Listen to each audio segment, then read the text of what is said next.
Resolution 609 first. It's a road naming bill. Give us 15 seconds and I'll entertain a motion. 609, turn on mic 4. Thank you, Chairman. This is a long story. I'm not going to go through all the details, but it goes back about a decade. There's a major intersection north of Dahlonega called Stonepile Gap. It's where Highway 19 and 60 split. There's a Indian princess buried there. The legend says that she was put there when she passed. Passerbys come by and they put a stone on the grave, and it's turned into a big mound where they built a roundabout around it just a few years ago.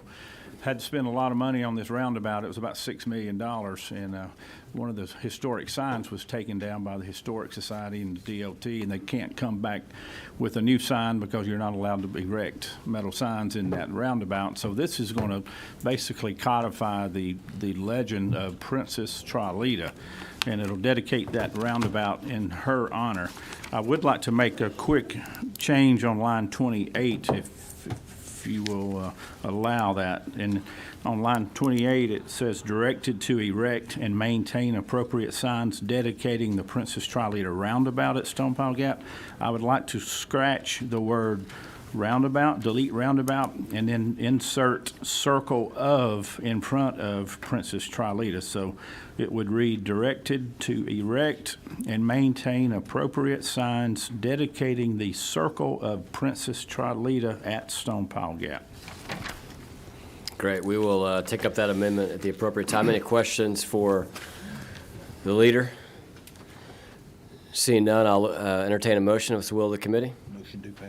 Have a motion do pass from my Vice Chair Dixon, seconded by Chairman Summers, actually, newest member of the committee. I will now entertain any amendments. Chairman, I'd like to make a motion to amend line 24, or sorry, line 28 by deleting the word roundabout at the end of that line and inserting the words circle of that would be in front of Princess Tralita. So it would read, directed to erect and maintain appropriate signs dedicating the circle of Princess Tralita at Stonepile Gap. And I think you want to do that on line 25 as well, in between the Yes, and that's right. Princess, Good catch. inserting circle and striking Yes, roundabout sir. as well. Thank you. Correct? That's- All right, we have a motion and a second. All those in favor of the amendment, please signify by saying aye. Aye. All those opposed? Amendment passes. We're now on to the underlying motion, which is a motion do pass on LC 394226. All those in favor, please signify by saying aye. Aye. All those opposed, like sign. Motion carries what's up? With the new amendment, As amended. Yeah, it's going to have a new LCC. Okay. So it'll be due passed by committee, so. Do pass by committee substitute. Thank you. We'll clarify that motion. All those in favor, please signify by saying aye. Aye. Aye. All those opposed? The motion carries unanimously. Chairman Summers, you're more than welcome to stay. You are also welcome to break the record of shortest committee membership if you'd like, because we now have a quorum. Without you, it's up to you. What would you like to It's a do? very enterprising group here, Chairman. This is the most requested committee in the Senate. And you want to hang Honored out? to be here, thank you. Well, you can stick around. You can listen to our good friend, Senator Hatchett present Senate Resolution 583.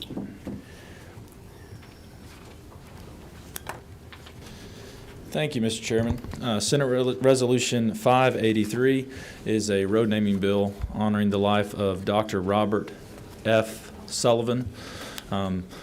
This would dedicate the State Route 145 from Athens Street to Hubbard Road in Franklin County, dedicated to Dr. Sullivan, and it would be named the Dr. Robert F. Sullivan Memorial Highway.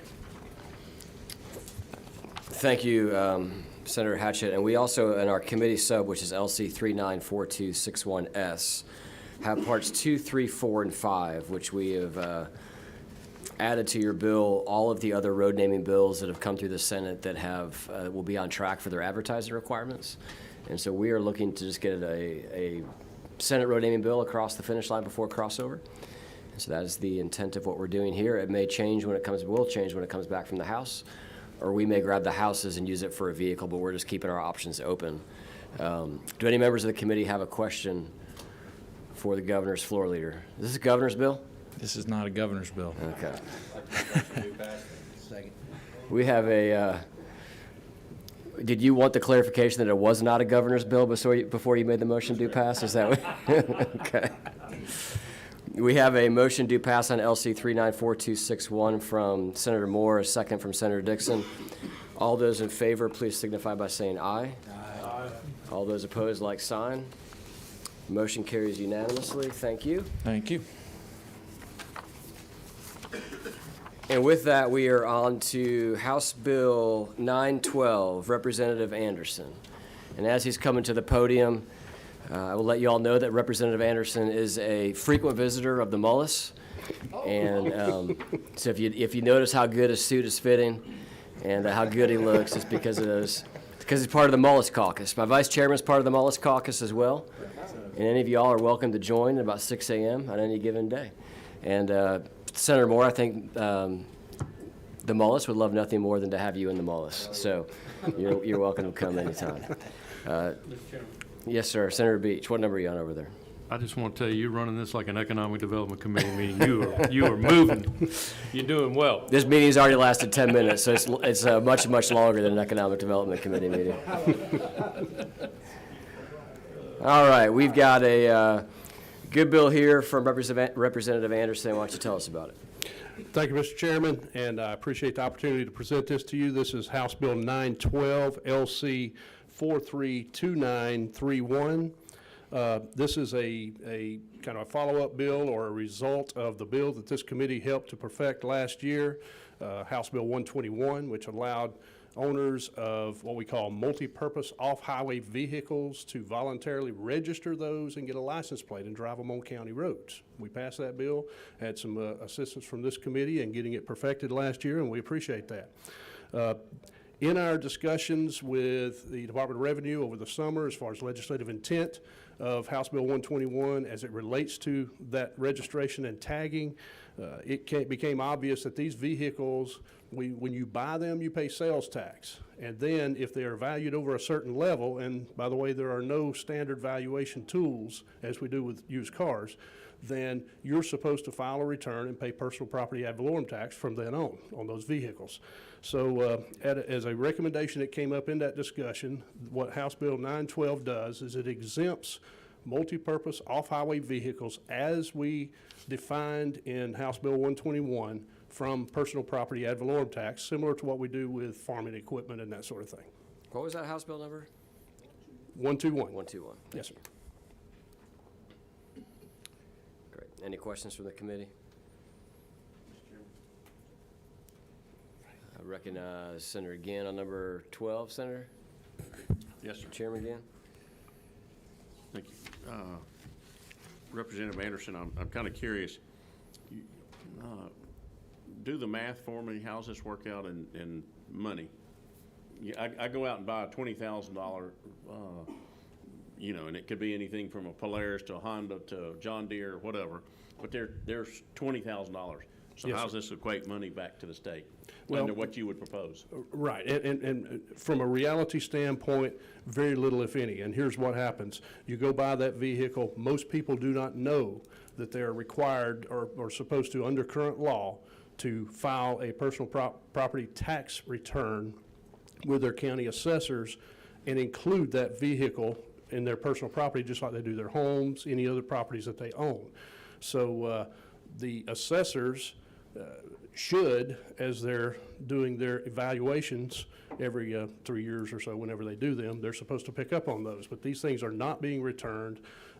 Talked with numerous assessors and chief appraisers in my district and other areas that will attest to the fact that in real dollars, this has virtually no impact because people are not reporting these to begin with.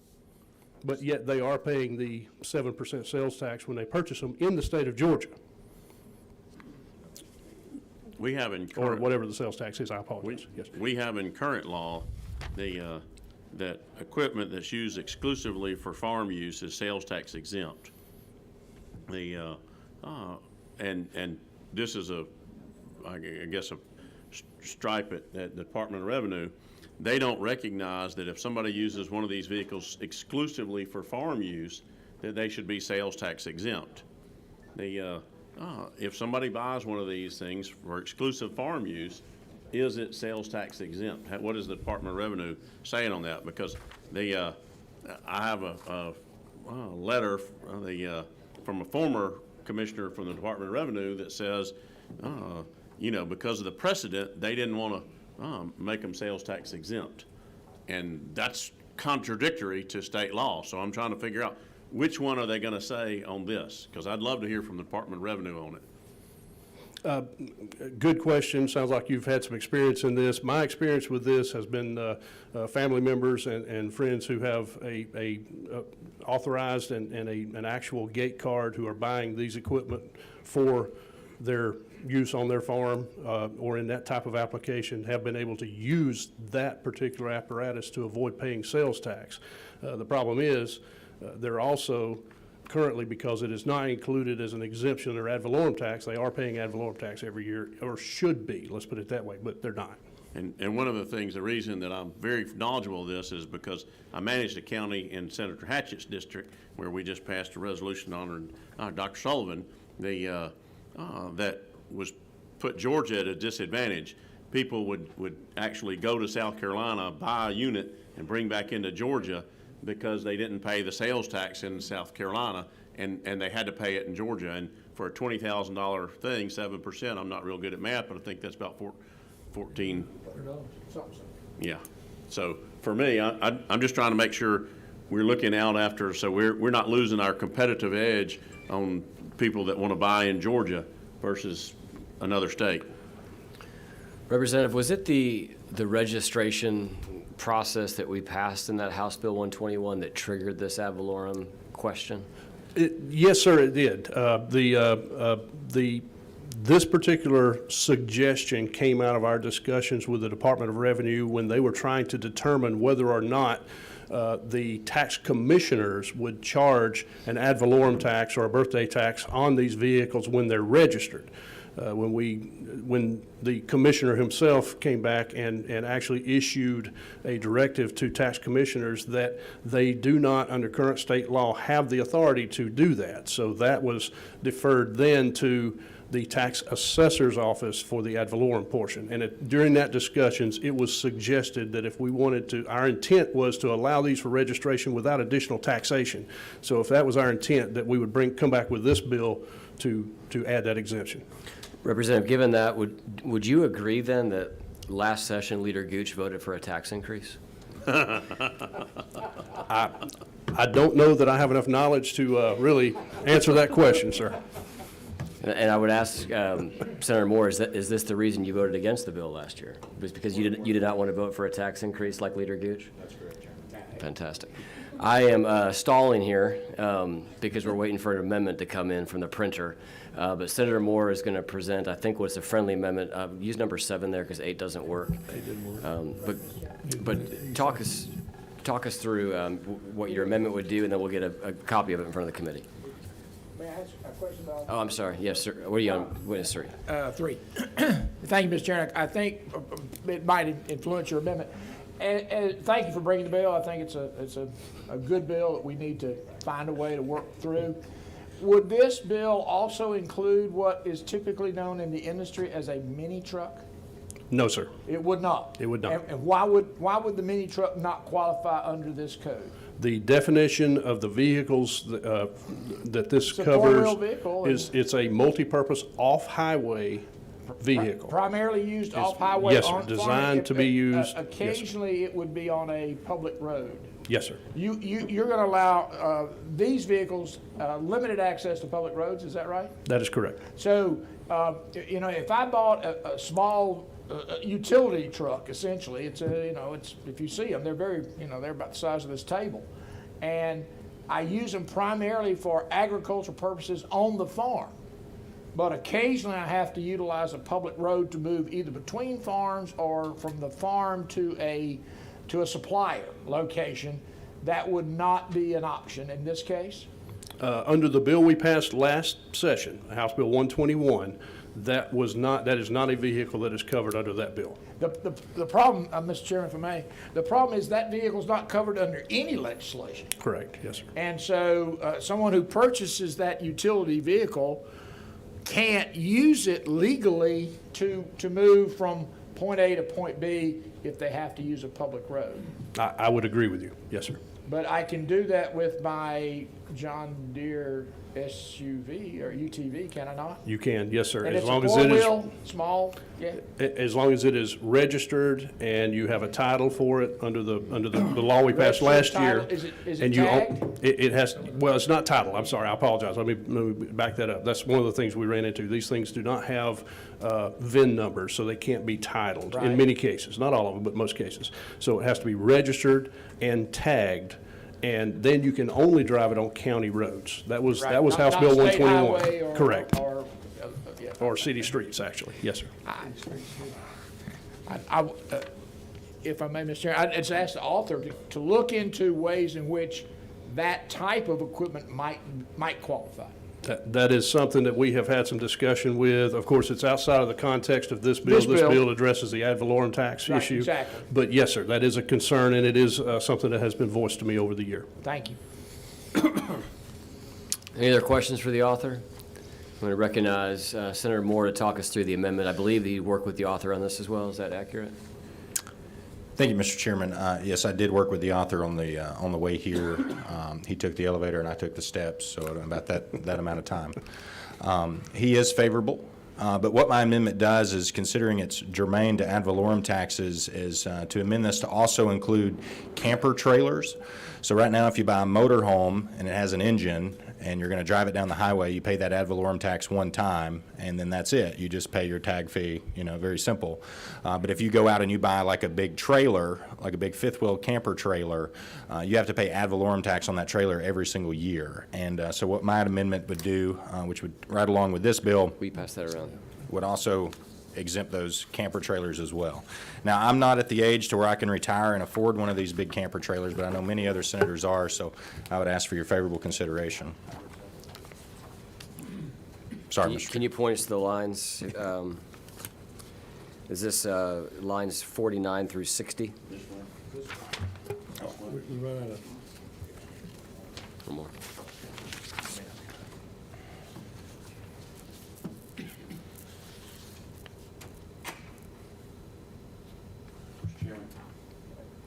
Chairman Ginn. Thank you, Mr. Chairman. I'm kind of curious. There's a lot of questions on this bill. It's a House bill. It doesn't have to come out of committee today. I recommend we table this bill for further discussion. I'd be open to that. I do want to state the reason that I felt compelled to bring a House bill forward, Representative Anderson, is because unlike many of the committees over on the House side, the House Transportation Committee has passed one Senate bill. And so I wanted to recognize their hard work and have our committee do some hard work, which we're doing in vetting your bill right now. I would agree that giving members time to view this amendment will be worthwhile. Are there any other questions on this? Leader Gooch is on number 4. Be quick. It looks like the definitions on lines 50 through 60 try to define a house trailer. I'm not sure if that's already in code, but what you're really talking about, Senator Moore, is a recreational vehicle, an RV. I think that's already codified. We may want to look at that. If we're going to table this, we may want to dig into that, because house trailer, to me, is Is a manufactured home. more of a permanent type residence. We're trying to get at the recreational vehicle that you pull or haul behind a truck or another vehicle, a non-motorized recreational vehicle. That's right. That's So correct, sir. We need to be careful and I don't know who drafted this, if it was Jenna or some other ledge council. The definition from Yeah. 1040. Is that the appropriate definition? Well, it's a trailer, semi-trailer designed for a dwelling, because I think an RV is already exempt. And DOR can probably speak to that, but I think a recreational Okay. vehicle already has a sales exemption in another spot in 48. But to my understanding, that recreational vehicle has an engine. Right. This one Right. is not. Yeah, so I think that's my point is Right. we don't want to exempt the motorized vehicle, it's already covered under TAVT. The- So a motorhome is what that's referred to, so. I But didn't know it people in was- Northwest Georgia, they'd be okay with exempting mobile home trailers as well. We have a few trailer parks that would love to be exempted if They're all- I think if we have they're- unintended consequences, we believe that'd be a good consequence. Yeah, there you go. Just wanted to bring it up. Since we're considering tabling it, we have time to work on it. So- Thank you, leader. So I'm going to Motion to table? let's take that, and I'll take a second, and then we'll discuss for a second. I want to clarify for Representative Anderson what all we're asking him to look at. All right, so we have a motion and a second to table. We're now on to discussion.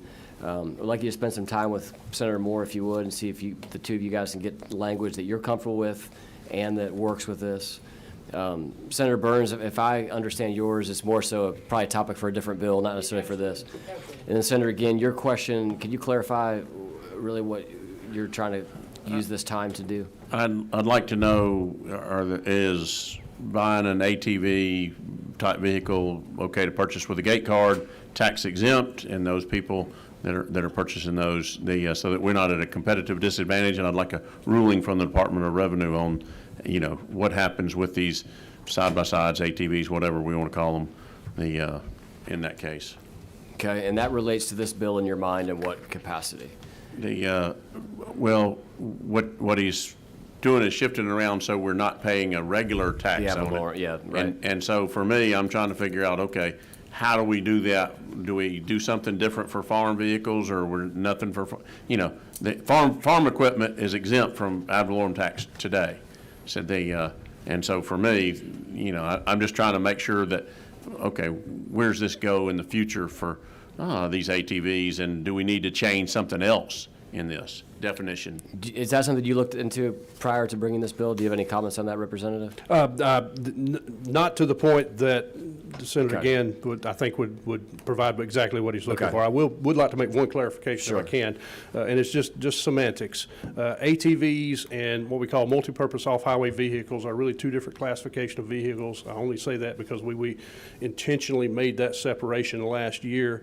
ATV covers four-wheelers, anything that has straddle-type seats, that sort of thing.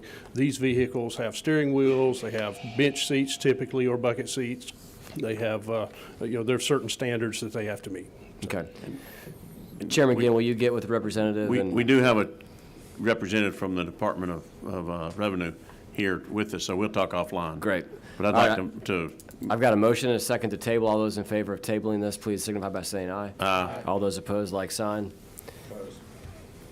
So the vote is 1, 2, 3, 4, 6 to 1 in favor of tabling. The House bill is tabled. Thank you all for making a late meeting. It was either this or drag you in last Monday, which I didn't want to have to do, or bring you in 7 a.m. next Monday, which I also didn't want to have to do. So with that, this meeting is adjourned. We'll see y'all soon.